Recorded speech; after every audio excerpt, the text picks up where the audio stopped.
ನಮಸ್ಕಾರ ಸ್ನೇಹಿತರೆ. ಇವತ್ತು ಶ್ರೀನಿವಾಸ ತಿರುಪತಿಯಲ್ಲಿರುವ ವೆಂಕಟೇಶ್ವರ ಕಲ್ಲಾಗಿ ನಿಲ್ಲಲು ಕಾರಣವೇನು ತಿಳ್ಕೊಳ್ಳೋಣ. ಒಮ್ಮೆ ಏಕಾಂತದಲ್ಲಿದ್ದ ವಿಷ್ಣು ಹಾಗೂ ಮಹಾಲಕ್ಷ್ಮಿ ವೈಕುಂಠದಲ್ಲಿದ್ದಾಗ ಅಲ್ಲಿಗೆ ಕೋಪಾವಿಷ್ಟರಾದ ಭೃಗು ಮಹರ್ಷಿಗಳು ಆಗಮಿಸ್ತಾರೆ. ಅವರ ಆಗಮನವನ್ನು ಗಮನಿಸದೇ ಇದ್ದಾಗ ಭೃಗು ಮಹರ್ಷಿಗಳನ್ನು ನನ್ನನ್ನು ಕಡೆಗಣಿಸ್ತಿದ್ದಾರೆ ಅಂತ ತಿಳಿದು ವಿಷ್ಣುವಿನ ರಕ್ಷಸ್ಥಲಕ್ಕೆ ಅಂದರೆ ಎದೆಗೆ ಜಾಡಿಸಿ ಒದೆಯುತ್ತಾರೆ. ವಿಷ್ಣು ನಗುತ್ತಾ ನಿಂತಿದ್ದನ್ನು ನೋಡಿ ಮಹಾಲಕ್ಷ್ಮಿ ಈ ರೀತಿ ಆದರೂ ಇವರು ಅವರಿಗೆ ಏನನ್ನು ತಕ್ಕ ಪಾಠ ಕಲಿಸದೆ ನಿಂತಿದ್ದಾರಲ್ಲ ಎಂದು ತಕ್ಷಣ ಭೂಲೋಕಕ್ಕೆ ಹೊರಡ್ತಾಳೆ. ನಂತರ ವಿಷ್ಣು ಮಹಾಲಕ್ಷ್ಮಿ ಹುಡುಕುತ್ತಾ ಭೂಲೋಕಕ್ಕೆ ಬಂದೊಡನೆ ಅವರು ಪಾದ ಸ್ಪರ್ಶಿಸಿದೊಡನೆ ಭೂಲೋಕದಲ್ಲಿ ಅವರ ಜ್ಞಾಪಕ ಶಕ್ತಿ ಹೊರಟೋಗುತ್ತೆ. ಈ ಕಡೆ ಬಕುಲಾದೇವಿ ಆಶ್ರಯದಲ್ಲಿ ಅವರನ್ನೇ ತಾಯಿ ಎಂದು ತಿಳಿದು ಶ್ರೀನಿವಾಸ ಜೀವನ ನಡೆಸ್ತಾ ಇದ್ದಾಗ ಅಲ್ಲಿಗೆ ಆಗಮಿಸಿದ ಆಕಾಶ ರಾಜನ ಮಗಳು ಪದ್ಮಾವತಿ ಇವರನ್ನು ನೋಡಿದ ತಕ್ಷಣ ನಾನು ಇವರನ್ನೇ ಮದುವೆ ಆಗುತ್ತೇನೆ ಎಂದು ಹಠ ಹಿಡಿಯುತ್ತಾಳೆ. ಆದರೆ ಶ್ರೀನಿವಾಸನ ಬಳಿ ಹಣವಿರುವುದಿಲ್ಲ. ಮದುವೆಗೆ ಹಣಕಾಸಿನ ತೊಂದರೆ ಇದ್ದಾಗ ಕುಬೇರನ ಹತ್ತಿರ ಸಾಲ ಮಾಡ್ತಾರೆ.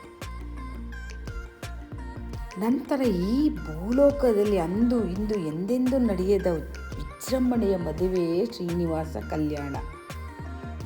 ದೇವತೆಗಳೆಲ್ಲ ಆಗಮಿಸಿ ಈ ಮದುವೆಯನ್ನು ಅದ್ಧೂರಿಯಿಂದ ನಡೆಸಿಕೊಡ್ತಾರೆ. ಇಂದಿಗೂ ಆ ಸಂಪ್ರದಾಯ ಜನಗಳಲ್ಲಿ ಕಾಣ್ತಾ ಇದೆ. ಶ್ರೀನಿವಾಸ ಕಲ್ಯಾಣ ನಡೆಸಿದ್ರೆ ಬೇಗ ಮದುವೆ ಆಗುತ್ತೆ ಅಥವಾ ಮದುವೆ ಯಶಸ್ವಿಯಾದ ನಂತರ ಈ ಶ್ರೀನಿವಾಸ ಕಲ್ಯಾಣನ ಇಂದಿಗೂ ಎಲ್ಲ ಕಡೆ ಆಚರಿಸ್ತಿರುವ ಪದ್ಧತಿ ಇದೆ, ಸಂಪ್ರದಾಯ ಇದೆ.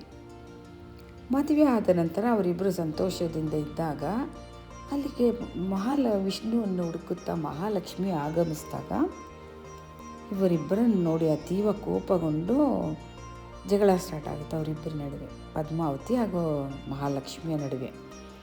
ಇದನ್ನು ಕಂಡು ತಲ್ಲಣಗೊಂಡ ಶ್ರೀನಿವಾಸನು ಏನೂ ಮಾಡಲು ತೋಚದೆ ಒಂದು ಕಡೆ ಕುಬೇರನೊಟ್ಟಿಗೆ ಮಾಡಿದ ಸಾಲ ತೀರಿಸಲಾಗದೆ ಆ 7 ಬೆಟ್ಟಗಳ ನಡುವೆ ಅಲ್ಲಿಯೇ ತನ್ನ ಮೈಯನ್ನು ದಿವ್ಯ ಶಕ್ತಿಯಿಂದ ಶಿಲೆಯನ್ನಾಗಿಸಿಕೊಂಡು ನಿಲ್ಲುತ್ತಾರೆ.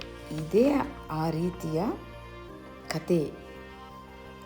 ಏನಕ್ಕೆ ಅವರು ಆ ದಿವ್ಯ ರೂಪ ಪಡೆದುಕೊಂಡ್ರು ಅಂದರೆ ಕಲಿಯುಗದಲ್ಲಿ ನಡೆಯುತ್ತಿರುವ ಅಧರ್ಮಗಳನ್ನು, ಭಕ್ತರ ಪ್ರಾರ್ಥನೆಗಳನ್ನು ಸ್ವೀಕರಿಸಲು, ಧರ್ಮವನ್ನು ಸ್ಥಾಪಿಸಲು ಮತ್ತು ತಾನು ಪಡೆದ ಸಾಲ ತೀರುವವರೆಗೆ ಭಕ್ತರಿಗೆ ನೆರಳಾಗಲು ಶ್ರೀನಿವಾಸನು ತನ್ನ ದಿವ್ಯ ಶಕ್ತಿಯಿಂದ ತನ್ನ ಮೈಯನ್ನು ಶಿಲೆಯಾಗಿಸಿ ಅಥವಾ ಕಲ್ಲಾಗಿಸಿ ಪರಿವರ್ತಿಸಿಕೊಂಡರು.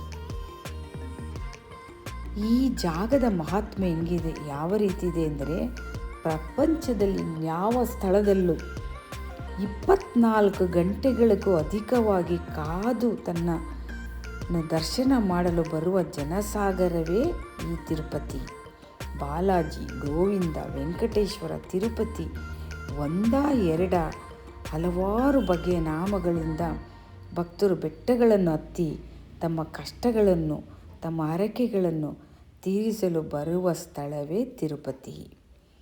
ಈ ಮಹಾತ್ಮೆ, ಶಿಲೆಯ ಮಹಾತ್ಮೆ, ಅದರ ಹಿಂದೆ ಇರುವ ಕತೆ ಅತಿ ದೊಡ್ಡದಾಗಿದೆ. ಅದರ ಬಗ್ಗೆ ನಿಮಗೇನಾದ್ರು ತಿಳ್ಕೊಳ್ಳಲು ಇಷ್ಟ ಇದ್ದರೆ ಈ ವಿಡಿಯೋ ನೋಡಿ. ಇದ್ರ ಬಗ್ಗೆ ನೀವು ಕಮೆಂಟ್ ಸೆಕ್ಷನಲ್ಲಿ ಹಾಕಿದ್ರೆ ಪದ್ಮಾವತಿಯ ವೈಭೋಗದ ಮದುವೆ ಶ್ರೀನಿವಾಸ ಕಲ್ಯಾಣ ಅದ್ರ ಬಗ್ಗೆ ತಿಳಿಸ್ಕೊಡ್ತೀನಿ. ಸಬ್ಸ್ಕ್ರೈಬ್ ಮಾಡಿ. ಈ ಸುಂದರ ಪ್ರಯಾಣ ನಿಮ್ಗೆ ಇಷ್ಟ ಆಗಿದ್ದರೆ ಒಂದು ಕಮೆಂಟ್ ಕೊಡಿ, ಹಾಗೆ ಒಂದು ಲೈಕ್ ಕೊಡಿ, ಸಪೋರ್ಟ್ ಮಾಡಿ. ಮತ್ತು ಹಾಗೆ ರೆಸ್ಪಾನ್ಸ್ನ ಕಮೆಂಟ್ ಸೆಕ್ಷನಲ್ಲಿ ಹಾಕಿ. ಈ ಆಕಾಶ ರಾಜ ಯಾರು, ಶ್ರೀನಿವಾಸ ಯಾಕೆ ಕಲ್ಲಾಗಿದ್ದಾನೆ, ಪದ್ಮಾವತಿ ಮತ್ತು ಶ್ರೀನಿವಾಸನ ವೈಭೋಗದ ಮದುವೆಯ ಬಗ್ಗೆ ನಿಮಗೇನಾದ್ರು ತಿಳಿದಿದ್ರೆ ಖಂಡಿತ ಕಮೆಂಟ್ ಸೆಕ್ಷನಲ್ಲಿ ಹಾಕಿ.